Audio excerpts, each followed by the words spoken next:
దేవుని పరిశుద్ధ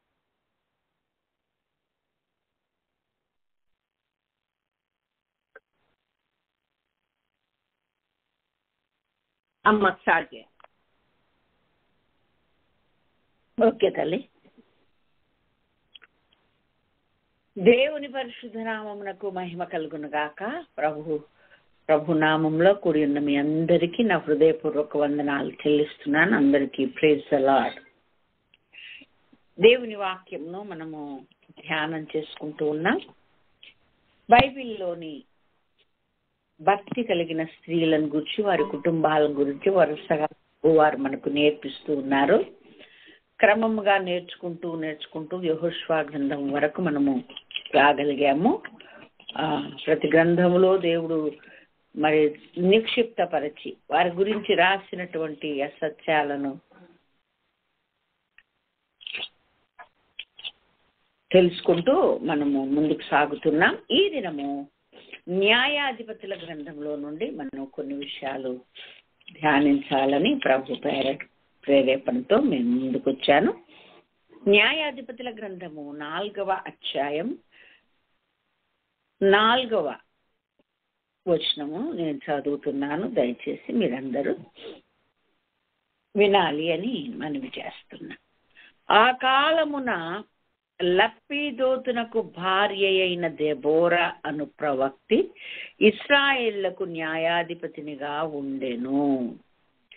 దేవునికి మహిమ కలుగునుగాక. ఆమె ఎఫ్రాయిముల మన్యమందలి రామాకును బేతేలుకును మధ్యనున్న దెబోరా సరళ వృక్షము కింద తీర్పు తీర్చుటకై కూర్చుంటుట కద్దు. తీర్పు చేయుటకై ఇశ్రాయేలీలు ఆమె యొద్దకు వచ్చుచుండిరి. దేవుడి వాక్యం ద్వారా మనందరితో మాట్లాడును గాక. చూడండి, న్యాయాధిపతుల గ్రంథములో న్యాయాధిపతులు ఎంత మందిని ఇశ్రాయేలీలకు దేవుడు మరి ఇచ్చాడో, ఆ న్యాయాధిపతులు ఏ విధంగా ఇశ్రాయేలును ఏలారో అవన్నీ కూడా మనకు స్పష్టంగా న్యాయాధిపతులు అన్న ఆ యొక్క హెడ్డింగ్ లోనే, ఆ యొక్క పుస్తకంలోనే దేవుడు రాశాడు. ఇంకా ఇశ్రాయేళ్లకు రాజు లేని కాలంలో దేవుడు న్యాయాధిపతుల చేత వారికి అన్ని దిశ నిర్దేశాలు చేస్తూ మరి వారిని నడిపించినట్లుగా వాక్యం ద్వారా మనం తెలుసుకుంటూ ఉన్నాం. అయితే ఈ న్యాయాధిపతుల గ్రంథాన్ని మనం పరిశీలనగా చూస్తే దాదాపు 13 మంది మరి న్యాయాధిపతులు ఉన్నాయి లెక్క పెడితే, మొదటి నుండి కూడా. ఈ 13 మంది న్యాయాధిపతులలో ఒకే ఒక స్త్రీ ఉందండి. ఆమెనే ఇప్పుడు మనము నేర్చుకుంటున్న దెబోరా. దేవునికి స్తోత్రం, హల్లెలూయా. ఈ దెబోరాను గురించి ప్రభువు మనకు పరిచయం ఎలా చేశాడో మనము చాలా జాగ్రత్తగా దెబోరా ఆమె ఏం చేసింది ఏంటి అనేది మాత్రమే మనం చూడకుండా ప్రభువు మనకు ఏ విధంగా పరిచయం చేశాడో మనస్సు పెట్టి మనము చదవాల్సి ఉంది, గ్రహించాల్సి ఉంది.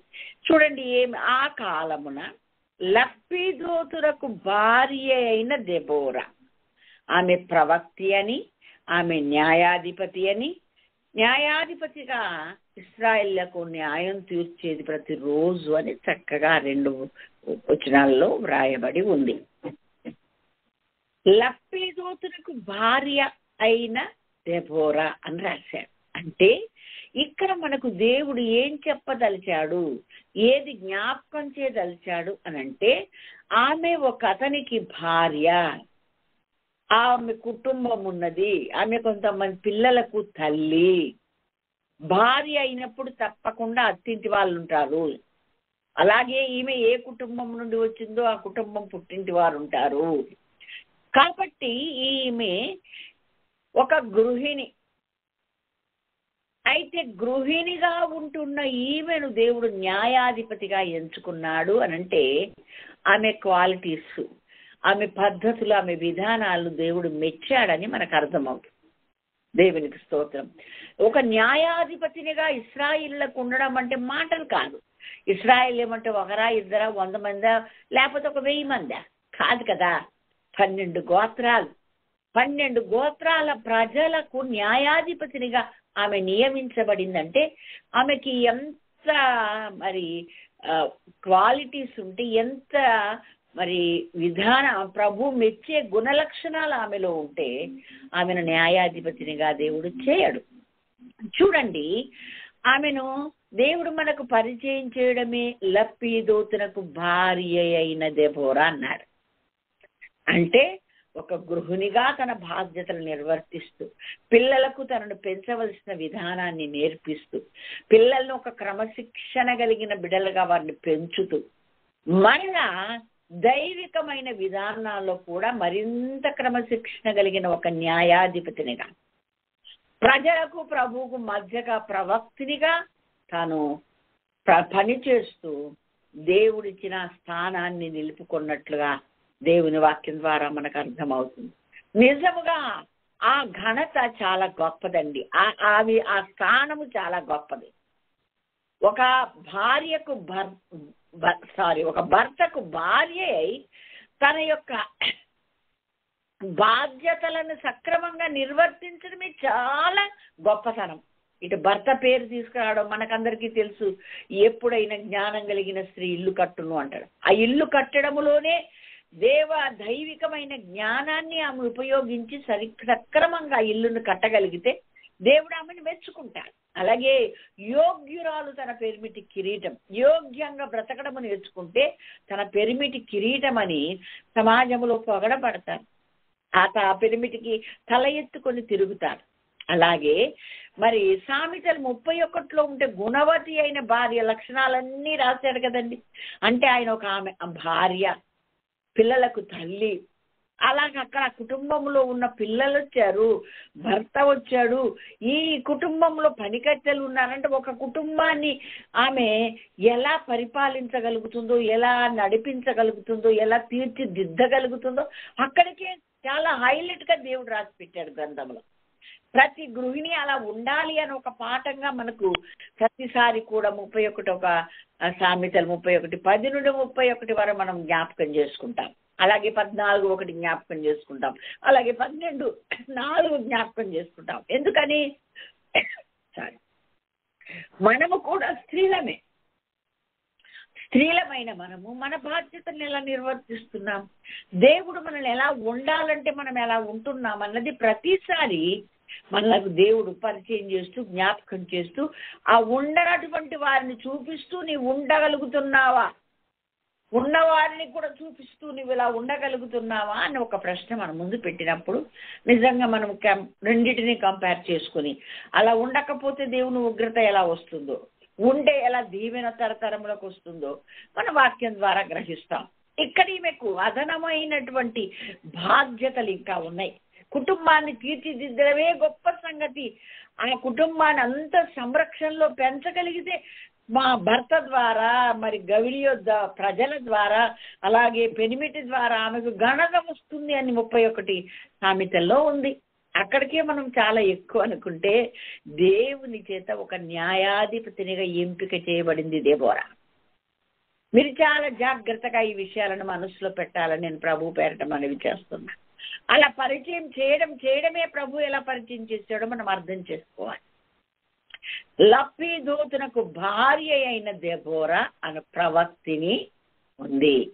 ఆమె ఇశ్రాయేళ్లకు న్యాయాధిపతినిగా ఉండి మరి పలాని స్థలాలలో ఆమె సరళ వృక్షం కింద కూర్చుండి ఇశ్రాయేళ్లకు న్యాయం చేయడం కద్దు అని వ్రాయబడి ఉంది. దేవునికి స్తోత్రం, హల్లెలూయా.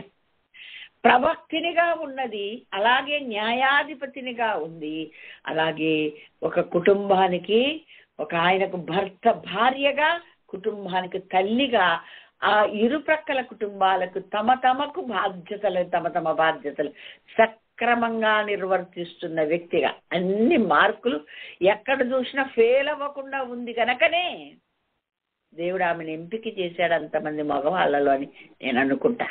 దేవునికి స్తోత్రం, హల్లెలూయా, హల్లెలూయా. దాదాపు నేను నా ఇంట్లో నా పిల్లల్ని సంరక్షించుకుంటూ, నా భర్త మాటకు లోబడి, ఆయన విధానాల్లో నడుచుకుంటూ, దేవునికి లోబడి భయపడి దాదాపు మరి 23-24 సంవత్సరాలు 7 గంటల చొప్పున దినమునకు ప్రార్థనలో గడపడము, ఇంటికి వచ్చినటువంటి వారిని ఇంటి దగ్గరికి నడిపించబడిన వారికి నేను స్త్రీల కూడికి ఏర్పాటు చేసి చెప్పడం, ఇవన్నీ నేను గమనించి ఆ తర్వాత నన్ను బయటికి పంపించినప్పుడు అనిపించింది, దేవుడు నన్ను గమనించే ఇంకా బయటికి కూడా వెళ్ళి చెప్పమ్మా అని నాకు పంపాడేమో అనిపిస్తుంది. నేను అదే చాలు అనుకున్నానండి. ఇలా నేను చేయగలిగితే చాలు అను, ఇది నేను చివరి వరకు పోగొట్టుకోకుండా ఉంటే చాలు. నా బిడ్డల్ని పెంచుకుంటూ గంట తరబడిన సమయాన్ని వాక్యం చదువుకోవడంలో, ప్రార్థించడంలో గడుపుతూ, అలాగే నా యొద్దకు వచ్చిన వారికి సువార్తను ప్రకటిస్తూ ఆ స్త్రీలను కూడా ఆ కుటుంబాలను సంరక్షించే జ్ఞానం కలిగిన స్త్రీలుగా సిద్ధపరచగలిగితే, వాళ్ళని అలా నడిపించగలిగితే నాకు చాలా అనుకున్నాను. కానీ ఎన్నెన్నో సభల్లో వేవేల మంది ప్రజల మధ్య మాట్లాడటకు దేవుడు నాకు అవకాశం ఇచ్చాడు. ఆ విషయాల్లో నేను ఆయనకు నచ్చాను, ఆయన మెప్పును పొందుకున్నాను కనుక ఈ యొక్క అవకాశాన్ని కూడా నాకు ఇచ్చాడేమోనని నేను ఒంటరిగా ఉన్నప్పుడు ప్రార్థనలో ధ్యానం చేస్తుండగా నేను ప్రభువుని ఎంతో స్తుతిస్తూ ఉంటా. దేవునికి స్తోత్రం.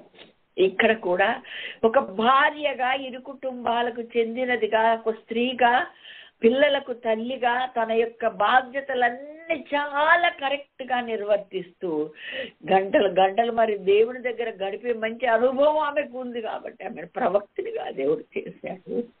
మరలా న్యాయాధిపతినిగా ఇశ్రాయేలు కొరకు నియమించాడు.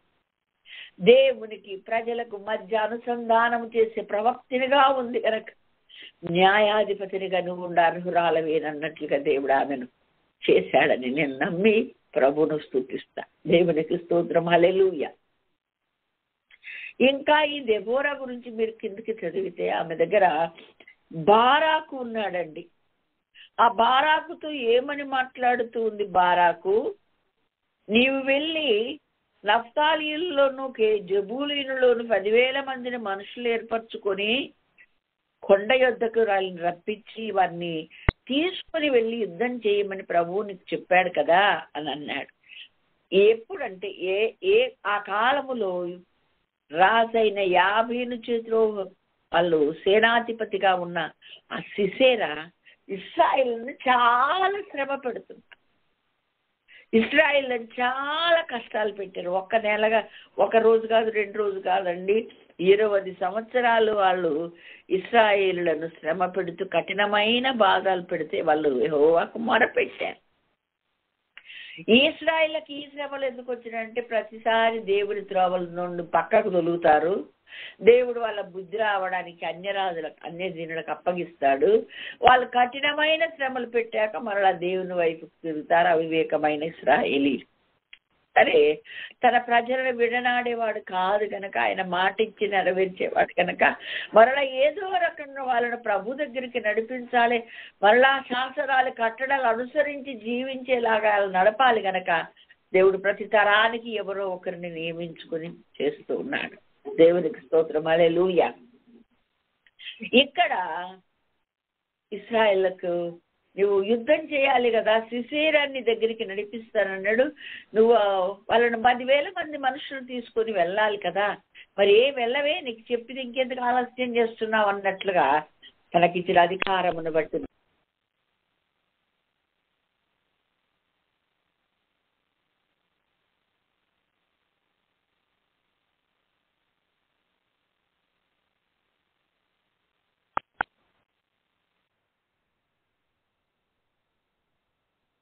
దేవునికి మహిమ కలుగును గాక. ఎప్పుడైతే దేవుని సెలవు చేత ఆ బారాకుకు మన శత్రువు అయినటువంటి సిసేరాను నేను ఇక్కడికి రప్పిస్తాను, నువ్వు 10,000 మంది మనుషులను తీసుకొని వెళ్ళి యుద్ధం చేయమని చెప్పాడు కదా, నువ్వు ఇంకా బయలుదేరలేదేంటి అన్నట్లుగా బారాకుతో మాట్లాడినప్పుడు, నీవు నాకు దయతో రాకుంటే నేను వెళ్ళను అన్నాడు. అప్పుడు దెబోరా అన్నది కదా, సరే నేను వస్తాను, కానీ ఈ ఘనత ఒక స్త్రీ వల్ల వస్తుంది, నీ వల్ల నీకు రాదు ఈ ఘనత అని చెప్పింది. సరే, అలాగే దేవుని మాట చొప్పున తాబోరు దగ్గరకు తీసుకెళ్లాడు. దేవుడు సిసేరాను తన సైన్యాన్ని వారి ఎదురుగా రావడానికి నడిపి అలా పంపించాడు. వెంటనే వీళ్ళు ఆ మనుషులతో తరమడం మొదలు పెడితే అతను ఆ శత్రువులు ఎంతో మంది సంహరించబడ్డారు, చాలా మంది. అప్పుడు సిసేరాను తరమడం మొదలు పెట్టారు. అసలు చాలా చాలా ఇనప రథాలు, 900 ఇనప రథాలు ఉన్నాయంట అతనికి, సేనాపతికి. సరే, ఇతను తరమడం మొదలు పెడితే ఇతను కాలి నడకన రథం వదిలిపెట్టి ఇక అందరూ కత్తివాలన కూలారు, ఒక్కడు కూడా లేదు. సిసేరా యొక్క సర్వసేన అందరూ కూడా కత్తివాత కూలారండి, ఒక్కడు కూడా మిగిలిలేదు. ఒక సిసేరా మాత్రం మిగిలాడు. ఇతన్ని తరమడం మొదలు పెట్టారు. ఇతను పారిపోతున్నాడు, కాలినడకన రథం తిరిగి పారిపోతున్నాడు. అప్పుడు యాయేలు అనే ఒక స్త్రీ అతన్ని ఆహ్వానించి రండి రండి రండి అంటే ఆయన కూడా భయపడిపోయి, నా శత్రువులు నన్ను వెనకాల తరుముతున్నారు, నా జాడ నేను ఇక్కడ ఉన్నానని వారికి చెప్పకమ్మా అని చెప్పి లోపలికి వెళ్ళిపోయాడు. ఆమె అతనికి దాహం అయితే పాలు ఇచ్చింది, నీళ్ళు ఇవ్వకుండా. అలాగే ఇక్కడ ఆ గదిలో పడుకుంటానంటే పడుకోమన్నది, దుప్పటి కప్పింది. అతడు మంచి అలసిపోయి, ఎందుకంటే రథాల మీద తిరిగేవాడు, భయపడి పారిపోతున్నాడు, కాలినడకన కదా, తరుముతున్నారు వాళ్ళు. ఆ ప్రాణ భయం ఒకటి ఉంది, శరీర బలహీన అలసట ఒకటి ఉంది, నిద్రపోయాడు. వెంటనే ఇతడు ఇశ్రాయేళ్ల శత్రువు అని ఆమెకు తెలుసు గనక, ఆమె గుర్తుపట్టింది గనక వెంటనే చేతితో మరి కణతలో మేకు దిగునట్లుగా సుత్తెతో కొట్టి అతన్ని చంపేసిందని వాక్యం ద్వారా మనకు తెలియబడుతుంది. దేవునికి స్తోత్రం, హల్లెలూయా. అందుకే 5వ అధ్యాయం మరి 24 నుండి 27 వరకు మీరు చదివితే, హేబేరు భార్య అయిన యాయేలు స్త్రీలలో దీవెననందును అని రాయబడి ఉంది.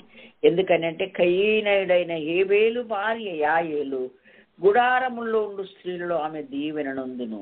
ఎందుకంటే శత్రువును గుర్తుపట్టింది, శత్రువును చంపివేసిందని వాక్యం సెలవిస్తూ ఉంది.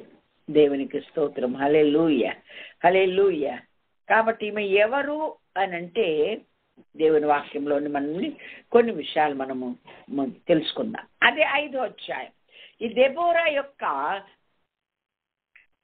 ఆమె ఆధ్వర్యములో నడుస్తున్న కాలములో యుద్ధాలలో కానీ, అతని దగ్గర ఉన్న సేనాధిపతుల్లో కానీ, ఏ విధమైనటువంటి తన దగ్గర పెరుగుతున్నటువంటి వారు కానీ ఏ విధమైన ప్రత్యేకమైన వారుగా ఉన్నారో ఈ 4వ అధ్యాయం 5వ అధ్యాయంలో మనకు స్పష్టంగా కనపడదు. సరే, ఒక స్త్రీ వల్లనే మనకు విజయం వస్తుంది, మీకేం ఘనత దక్కదు అని చెప్పింది. అలాగే ఆమె ప్రవచించే ప్రవక్తిని గనక ఆ ప్రవచనం నెరవేరింది. కయీనీయుడైన హేబేరు భార్య అయిన యాయేలు శత్రువును తన ఇంట చేర్చుకొని అతన్ని చాలా తెలివిగా చాకచక్యంగా అతన్ని చంపేసినట్టుగా దేవుని వాక్యం ద్వారా మనం తెలుసుకుంటున్నాం. అయితే ఇంతటితోనే ప్రవక్తినిగా, అలాగే ఒక న్యాయాధిపతినిగానే, ఒక ఇంటికి ఒక గృహిణిగా, ఒక లప్పిదోచునకు భార్యగా, ఇరు కుటుంబాలలో ఎవరి పక్షంగా ఎలా ప్రవర్తించాలో, అంటే ఒక కోడలుగా, ఒక కూతురుగా, ఈ కుటుంబానికి ఆ కుటుంబానికి కూడా పేరు తెచ్చే మంచి బిడ్డగా మాత్రమే కాక ఇంకా ఒక అడుగు ముందుకు వేసి ఎవరు చేయని కొన్ని కార్యాలు ఈ దెబోరా చేసిందని మనకు వాక్యం ద్వారా అర్థమవుతుంది. చూడండి, 5వ అధ్యాయం 7వ వచనం మనం చదువుకుంటే, న్యాయాధిపతుల గ్రంథంలోనే, ఇశ్రాయేలీల అధిపతులు లేకపోయిరి, దెబోరాను నేను రాక మునుపు, ఇశ్రాయేలీలో నేను తల్లిగా ఉండక మునుపు వారు లేకపోయిరి. చూడండి, ఇక్కడ ఫుట్ నోట్ లో ఇశ్రాయేలీల అధిపతులు లేకపోయిరి అంటే అక్కడ ఏం రాయబడి ఉందంటే, గ్రామములు నిర్జనములాయను అని ఉంది. అలాగే ఇశ్రాయేలులో నేను తల్లిగా ఉండక మునుపు వారు లేకపోయిరి అన్నదానికి కూడా అవి నిర్జనములాయను అన్నాడు. నిర్జనం అంటే జనము లేదు అని అర్థం. అంటే ఈమె ఇశ్రాయేలుకు న్యాయాధిపతినిగా ఉండక ముందుకు ఆ గ్రామాలన్నీ కూడా నిర్జనముగా ఉన్నవంట. అంటే ఏమండి, ఖాళీ చేసేటని వెళ్ళిపోయారా, వలస వెళ్ళిపోయారా, పల్నాడులోనో అదేంటి పాలమూరులోనో ఇంకా ఆ గల్ఫ్ దేశాలకు వెళ్ళారా ఏంటది? అక్కడ అర్థం చేసుకోవాలి. దేవుడు అంటాడు, నేను సజీవులకే దేవుణ్ణి కానీ మృతులకు దేవుణ్ణి కాదు అంటాడు. అంటే ఒక గ్రామంలో జనము లేరు అంటే దేవుణ్ణి స్తుతించేవారు లేరు, దేవుణ్ణి ఎరిగిన వారు లేరు, దేవుణ్ణి కలిగిన వారు లేరు, దేవుణ్ణి దేవునిగా ఆరాధించు వారు ఎవరు లేరు. ఈమె తల్లి అయిన తర్వాత, ఈమె న్యాయాధిపతినిగా ఉన్న తర్వాత తల్లి అన్న మాట ఎందుకుందండి అంటే ఈమె ద్వారా ఒక ఆత్మీయ సంతానం అక్కడ ఉద్భవించింది అని ధైర్యంగా మనకు చెప్పగలుగుతుంది దెబోరా. ఎన్ని ఆధిక్యతలు దెబోరాకున్నాయో మనం గమనించాలండి. ఆమె ఒకతనికి భార్యగా మాత్రమే కాదు, ఇరు కుటుంబాలకు తాను చెందవలసిన ఆ కోడలుగా, కూతురుగా మాత్రమే కాదు, తల్లిగా కుటుంబానికి మాత్రమే కాదు, మరలా ఇశ్రాయేలు ప్రజలకు ఆమె ఆత్మీయ తల్లిగా కూడా ఉందంటండి. దేవునికి ప్రజలకు మధ్య ప్రవక్తినిగా ఉంది, ఇశ్రాయేళ్లకు న్యాయాధిపతినిగా ఉన్నది. మళ్ళా ఇక్కడ ఆత్మీయ సంతానమును కని ఇశ్రాయేళ్లకు తల్లిగా మారిపోయిందండి. దేవునికి మహిమ కలుగునగాక. హల్లెలూయా. ఎంత గొప్ప సంగతి.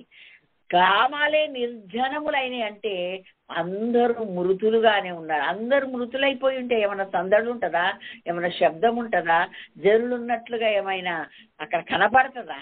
ఎంత బాధాకరం, ఎంత శూన్యం. ఎప్పుడైతే ఈమె వాళ్లకు తల్లిగా, న్యాయాధిపతినిగా ఎప్పుడైతే మారిందో గ్రామాలు జనములతో నిండి ఉన్నవంటండి. ఇంకా కిందికి వచ్చి మనము చదివితే 11వ వచనంలో, విలుకాండ్ర ధ్వనికి దూరముగా నుండువారు, నీళ్లు చేదుకొని వారు యెహోవా నీతి క్రియలను ప్రకటించెదరు. ఇశ్రాయేళ్ల గ్రామములు ఆయన జరిగించు నీతి క్రియలను ప్రకటించెదరు. వినుటకై యెహోవా జనులు ద్వారములలో కూడుదురు. హల్లెలూయా. ఏమండి, ఈమె దగ్గర తర్బీదు పొందిన ప్రజలు ఏం చేస్తున్నారట? యెహోవా క్రియలు వివరిస్తూ ఉన్నారంటండి. యెహోవా నీతి క్రియలను ప్రకటిస్తున్నారు. ముఖ్యంగా ఎవరి గురించి చెప్తుంది? విలుకాండ్ర ధ్వనికి దూరంగా ఉండే వాళ్ళు, నీళ్లు చేదుకుని స్థలంలో ఉండే వాళ్ళంటే ఈమె హయాములో స్త్రీలు దేవుని వాక్యంలో ప్రకటించడం మొదలుపెట్టారు. ఎందుకంటే ఆమె ఒక స్త్రీ కదా, ఒక సైన్యాధిపతిగా, ఒక న్యాయాధిపతినిగా, ఒక ప్రవక్తినిగా అలాంటి వారిని ఆమె ఆధ్వర్యంలో తయారు చేయగలిగిందండి. దేవునికి స్తోత్రం. హల్లెలూయా. కనుక మనము మన కుటుంబాలను ఏలుకోవడమే కాదు, పాలించడమే కాదు, మన కుటుంబాలు భక్తిలో నడిపించడమే కాదు, సంరక్షించడమే కాదు, కట్టుకోవడం మాత్రమే కాదు, ఇరు కుటుంబాలకు పేరు తెచ్చేవారు మాత్రమే కాకుండా దేవుడు మనల్ని ఏ స్థానంలో ఉంచాడో గ్రహించి మనం ఆ విషయంలో కూడా మనం పేరు నిలబెట్టే వారంగా ఉంటూ కొంత ఆత్మీయ సంతానము మన ద్వారా లోకములో ఉద్భవించేలాగా మన వంతు పని చేయాలి. ఆ జన్మించిన ఆత్మీయ సంతానం ఏం చేస్తున్నారంటే అందులో స్త్రీలే ఎక్కువగా ఉన్నారు. వాళ్ళు యెహోవా క్రియలు వివరిస్తున్నారంటండి. ఇశ్రాయేలు గ్రామములో ఆయన జరిగించు నీతి క్రియలను వారు ప్రకటిస్తూ ఉంటే వినుటకై యెహోవా జనులు ద్వారములలో కూడుకుంటున్నారంట. దేవునికి మహిమ కలుగునగాక. ఎన్నిట సక్సెస్ అయిపోయిందో ఈ దెబోరా. చూడండి మీరు, ఒక విషయమా, 2 విషయాలు, అన్నిటా ఈమె సక్సెస్ కనబడుతూ ఉంది. దెబోరా అను మాటకు తేనెటీగ అని అర్థం అండి. ఆమె పేరుకు అర్థం తేనెటీగ. అంటే తేనెటీగ ఎప్పుడు కూడా పువ్వులోని మకరందాన్ని మాత్రమే స్వీకరిస్తుంది. దేవునికి మహిమ కలిగినగా. యేసయ్య మంచితనం అంతయు ఎరిగినదై, గ్రహించినదై అది తను నిలబడుతూ లోకానికి దానిని చూపించగలిగింది. యేసయ్య మంచితనాన్ని తెలియచేయగలిగింది, యేసయ్య శక్తిని తెలియచేయగలిగింది, యేసయ్య ఆయన యొక్క కృపను ఆమె తెలియచేయగలిగింది. ఎంతో మంది మృతులు సజీవులుగా మారిపోయారండి. దేవుణ్ణి ఎరగకపోతే వాడు ఎంతటి వాడైనా మృతుడేనండి. దేవుణ్ణి ఎరిగితే వాడు సజీవుడు, బ్రతికించబడిన వాడు. దేవునికి స్తోత్రం. హల్లెలూయా. మృతులు తమ మృతులను పాతి పెట్టుకొననిమ్ము అన్నాడు దేవుడు. మృతులే వాళ్ళే సజీవులైతేనే ఆయన వెంబడిస్తారు, సజీవులైతేనే ఆయన స్తుతిస్తారు, సజీవులైతేనే ఆయన నామాన్ని ఘనపరుస్తారు, కొనియాడతారు. అది బైబిల్ మనకు నేర్పిస్తున్న సత్యం. అయితే ఈమె ఇశ్రాయేలుకు న్యాయాధిపతినిగా లేకపోయినప్పుడు, తల్లిగా లేకపోయినప్పుడు గ్రామాలన్నీ నిర్జనముగానే ఉన్నాయంట.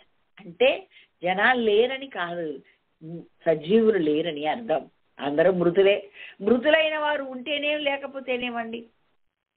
వాళ్ళు కోపించరు, ప్రగబెట్టుకోరు, పని ఏమి చేయరనుంది. ఇంకా వాక్యంలో ఉంది, మృతులను మౌన స్థితిలోనికి దిగిపోవారందరూ యెహోవాను స్తుతింపరు అని ఉంది. స్తుతించే వాళ్ళు ఎవరు అంటే సజీవులే స్తుతిస్తారు. హిజ్కియా అంటాడు, సజీవులే కదా నిన్ను స్తుతిస్తారు, ఈ రోజు నేను సజీవుడనై నిన్ను స్తుతిస్తున్నాను అంటాడు.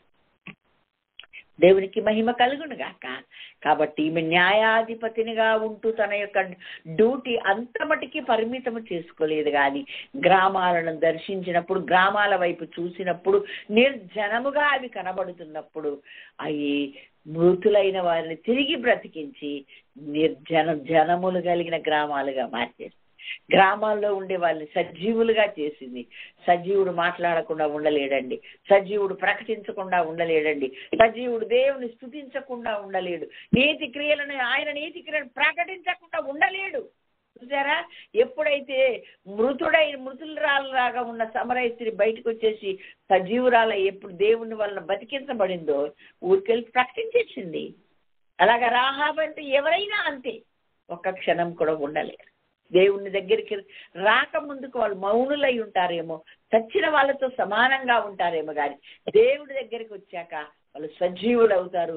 సజీవులై దేవుని నీతి క్రియలను ప్రకటిస్తూనే ఉంటారు. దేవునికి మహిమ కలుగునగాక. సమాజానికి, సమూహానికి మనం ప్రకటించకపోయినా మన ఇంటనైనా ప్రకటించే వాళ్ళంగా ఉండాలి. ఎందుకనంటే తీతు పత్రిక 2వ అధ్యాయము 3 నుండి 5 వరకు మనము చదివితే స్త్రీకి ఉన్న బాధ్యతలను అక్కడ జ్ఞాపకం చేశాడండి దేవుడు. ఏమని చెప్పాడు అనంటే, అలాగే వృద్ధ స్త్రీలు కొండెగత్తలు మద్యపానాసక్తులై ఉండక ప్రవర్తన యందు భయభక్తులు గలవారై ఉండవలనని దేవుని వాక్యం దూషింపబడకుండా యవ్వన స్త్రీలు తమ భర్తలకు లోబడి ఉండి తమ భర్తలను, శిశువులను ప్రేమించు వారును, స్వస్థ బుద్ధి గల వారును, పవిత్రులను, ఇంట ఉండి పని చేసుకుని వారును మంచివారై ఉండవలనని బుద్ధి చెప్పుచు మంచి ఉపదేశము చేయవారై ఉండవలనని బోధించు. చూసారా? ఒక చక్కని బాధ్యతను గృహిణిగానే ఆమెకుంది. అది నిర్వర్తించాలి ఫస్ట్, అది చేయాలి ఫస్ట్. అది చేయకుండా మనము లోక సామెత ఉందండి, ఉట్టి ఎక్కలేనా ఆమె స్వర్గానికి ఎక్కుద్దట అంట.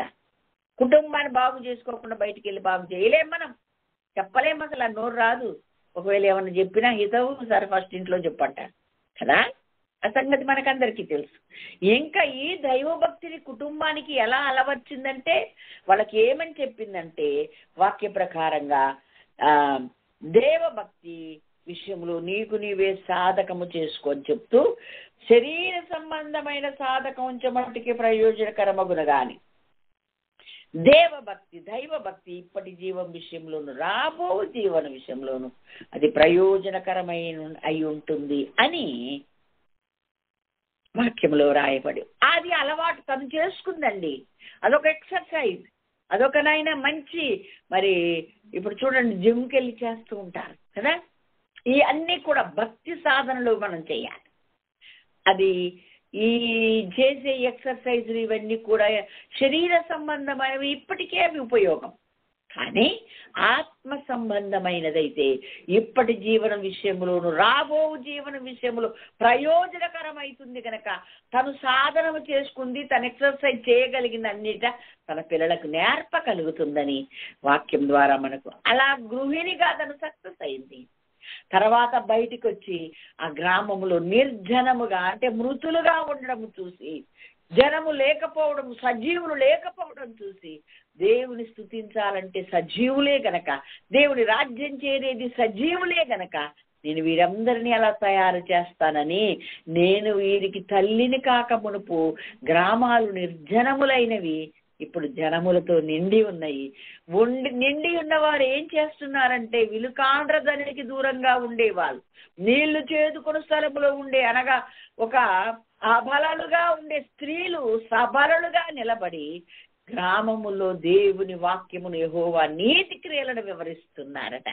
వినుటకై జనులు ఏం చేస్తున్నారట, గుమ్మములలో ద్వారాలలో కూడుకొని జాగ్రత్తగా దేవుని మాటలు వింటున్నారు. దేవునికి మహిమ కలుగును గాక. ఇంకా ఈ స్త్రీ బాధ్యత ఏంటో తెలుసా అండి? 1 తిమోతి 5:14 వ్రాయబడి ఉంది. కాబట్టి యవన స్త్రీలు వివాహం చేసుకుని పిల్లలను కని గృహ పరిపాలన జరిగించు, నిందించుటకు విరోధికి అవకాశం ఇవ్వకుండా వలనని కోరుచున్నారు. అంటే గృహం మీద ఆధిపత్యం ఉండాలండి, భర్త మీద కాదు, గృహం మీద. ఎందుకంటే నీవు గృహిణివి, ఇల్లు నీకు బాధ్యత ఉంది. కాబట్టి భర్త మీద ఆధిపత్యం చేయడం దేవుడు మనకు సెలవు ఇవ్వలేదు. గృహమును నువ్వు పరిపాలించాలంటే ఇల్లంతటినీ ఇల్లంతా ఒళ్ళంతా కళ్ళు పెట్టుకొని నువ్వు గమనించాలి. నేను ఎప్పుడు చెప్తా, ఇల్లాలకు ఒళ్ళంతా కళ్ళు ఉండాలి. ఎవరు ఏం చేస్తున్నారో గమనించగలగాలి, ఎవరు ఎటు వెళ్తున్నారో గమనించగలగాలి, పిల్లలు ఏం చేస్తున్నారు, పెద్దలు ఏం చేస్తున్నారు గమనించాలి, నీ భర్త ఏ టైంకి వస్తున్నాడో గమనించుకోవాలి, ఏం చేస్తున్నాడో గమనించాలి, నీ పిల్లలు ఎవరితో ఫ్రెండ్షిప్ చేస్తున్నారో గమనించుకోవాలి. దేవునికి మహిమ కలుగును గాక. హల్లెలూయా, హల్లెలూయా, హల్లెలూయా. కనుక మనము కూడా ఈ విధమైన బాధ్యతలు నిర్వర్తించవలసి ఉంది అని గృహిణులముగా ఉన్న మనందరికీ దేవుడు దేపోరాను ముందు చూపిస్తూ ఉన్నాడు. ఒక్క విషయంలోనే సక్సెస్ అయిన తక్కిన విషయాలు ఫెయిల్ అయింది అనడానికి లేదండి. అన్నిటా సక్సెస్ అయింది దేపోరా. కాబట్టి దేవుడు ఆమెను ఎంపిక చేశాడు. దాదాపు 12 మంది మగవాళ్ళు న్యాయాధిపతులుగా ఉంటే 13వ వ్యక్తిగా న్యాయాధిపతినిగా ఈమెను దేవుడు నియమించడం జరిగింది. దేవునికి స్తోత్రం, హల్లెలూయా. కనుక మనము దేవుడు మనకు అప్పగించిన ఈ పనులను స్వస్థ బుద్ధి గలవారై మంచిగా పిల్లలను మరి సంరక్షిస్తూ, భర్తను శిశువులను ప్రేమిస్తూ వారికి మంచి ఉపదేశము చేసే వారంగా మనం ఉండాలి. మనము సత్ప్రవర్తనలో నడుస్తూ మన బిడ్డలకు సత్ప్రవర్తన నేర్పించగలగాలి. ఆధ్యాత్మికమైన ఒక సాధన మనము చేస్తూ, దైవభక్తి సాధనం మన బిడ్డలకు అది నేర్పించవలసిన అవసరం ఎంతైనా ఉంది. మనము చేస్తూ మన పిల్లలకు తెలియజేయాలన్నది దేవుని వాక్యం. అలా చేసి సక్సెస్ అయిన వారే ఇప్పుడు గ్రామాలను కూడా సజీవులుగా మార్చగలరు. గ్రామాలు కూడా మన వలె ప్రకటించగలిగిన, మరి మేమేం చేయగలము, మా వల్ల ఏమిటి, మేము స్త్రీలం కదా అనుకోరు. 68వ కీర్తన మనకందరికీ తెలుసు కదా, 11వ వచనం, యెహోవా మాట సెలవిచ్చుచున్నాడు, దాన్ని ప్రకటించు స్త్రీలు మహాసైన్యముగా ఉన్నారు అని వ్రాయబడి ఉంది కదండి. కాబట్టి ఇది దాగలేని సత్యం. అంత్యకాలములో మనం అనేకులం ఈ విధంగా దేవుని వాక్యమును ప్రకటించాలి. మన మాటలు కాదండి, ప్రభు మాట సెలవిస్తేనే ఆ మాటను మనం ఎవరికైనా ప్రకటించడానికి అర్హత మనకు ఉంటుంది. ప్రభు మాట సెలవిచ్చుచున్నాడు, దాన్ని ప్రకటించు స్త్రీలు గొప్ప సైన్యముగా ఉన్నారని 68వ కీర్తన 11వ వచనంలో వ్రాయబడి ఉంది. ఆ మాటను సార్థకం చేయగలిగింది మన దెబోరా. దేవునికి స్తోత్రం, హల్లెలూయా. కాబట్టి గృహ పరిపాలన చేయాలి. గృహం మీద ఆధిపత్యం మనకు ఏది ఎక్కడుందో కొంతమంది స్త్రీలకు, ఇల్లాళ్ళకి తెలియదండి. ఎక్కడ ఏం పెట్టారో తెలియదు, పిల్లలు ఎక్కడున్నారో తెలియదు. పిల్లలు ఎక్కడున్నారంటే చెప్పలేరు కరెక్ట్గా. ఏ సమయానికి ఇంటికి వస్తారండి అది కూడా చెప్పలేరండి.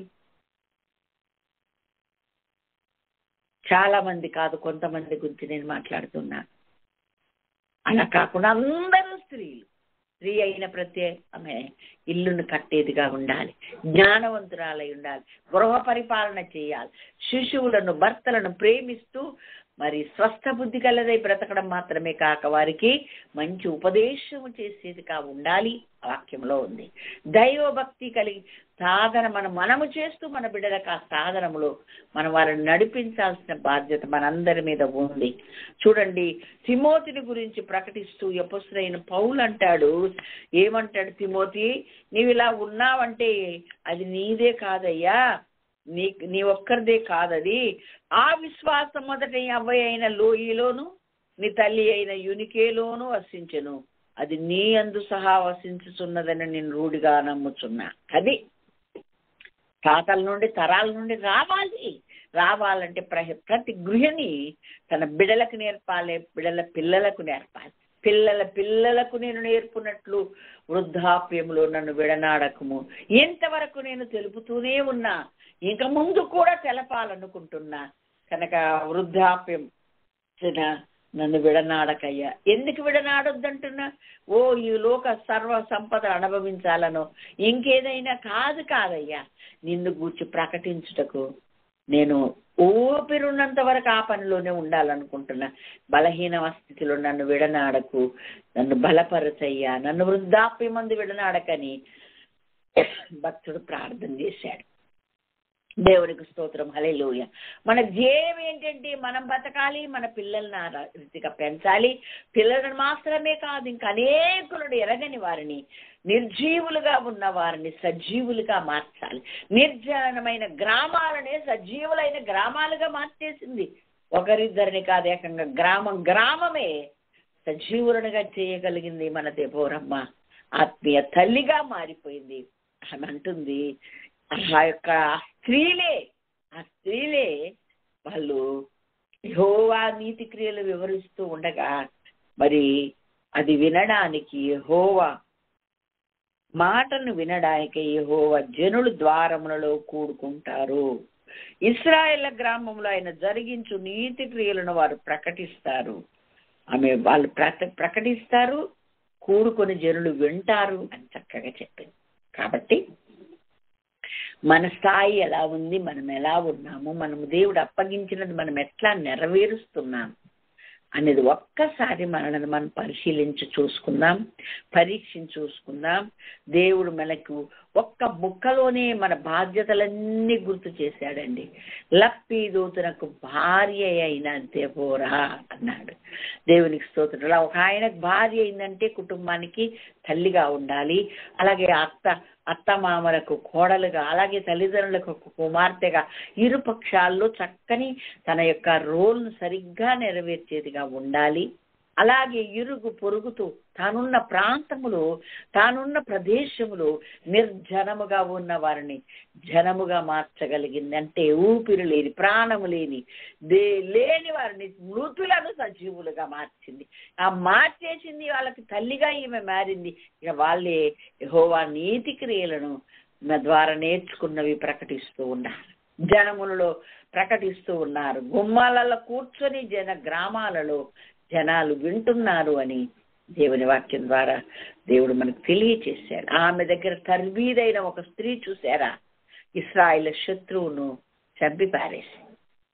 మన దగ్గర పెరుగుతున్నవారు, మన అండర్ల వాక్య సందేశములు పెరుగుతున్నవారు, నేర్చుకొని బ్రతుకుతున్నవారు, ఇలాంటి రోషము కలిగిన దేవుని బిడ్డలు శత్రువును గుర్తుపట్టాలి, శత్రువును చంపేయాలి, జ్ఞానంగా చంపాలి.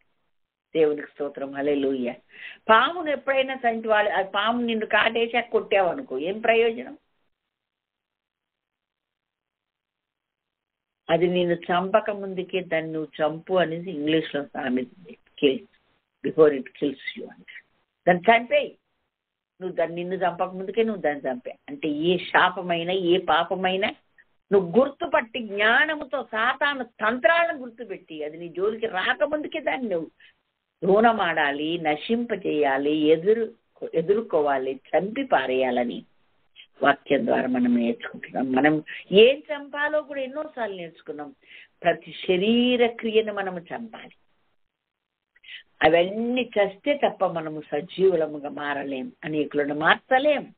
కాబట్టి దేవుడు మనతో మాట్లాడుతూ ఉన్న ఈ చక్కని తల్లి ఆమె యొక్క అనుచరురాలైనటువంటి యాయేలు గురించి మనకు దేవుడు నేర్పించాడు. కాబట్టి మనము కూడా ఒక దెబోరాలైపోదాం, బాధ్యతలు కలిగిన వారంగా ప్రవర్తిద్దాం. దేవుడు ఎంత మనల్ని నమ్మి ఎంత గొప్ప బాధ్యతలు మనకు అప్పగించగలిగిన స్థాయిలో ఆధ్యాత్మికంగా మనం ఎదుగుదాం. మనము ఇతరులకు బోధించడమే కాదు, ముందు మన కుటుంబాలను కట్టుకుందాం. ఆయనకు భార్యగా, పిల్లలకు తల్లిగా గృహ పరిపాలన చేస్తూ చిన్నప్పటి నుండి మన ఇంటిలోనే పిల్లలకు మనము మంచి ఉపదేశము చేసేవారం కాబట్టి, మంచి దేవుడైన ఆయన పరిచయం చేస్తూ, ఆ సజీవుడైన దేవుడికి సజీవులే కావాలి కనుక మృతులైన వారిని బ్రతికించే ఆ పనిలో మనం ఉండి, గ్రామాలే మృతులుగా ఉన్న ఆ స్థితిని ఎరిగి దెబోరమ్మ వాళ్ళకు తల్లి అయి నిర్జనమైన గ్రామాలను జనముతో నింపేసింది. వీలుకాండ్ర ధ్వనికి దూరంగా ఉండే వాళ్ళు, నీళ్లు చేదుకుని స్థలములో ఉండే స్త్రీలు యెహోవా క్రియలను వివరించడం మొదలు పెట్టారండి. గ్రామాలలో ఆయన జరిగించు నీతి క్రియలను వాళ్ళు ప్రకటిస్తూ ఉంటే వినుటకై యెహోవా జనుడు ద్వారములలో కూడుదురు అని.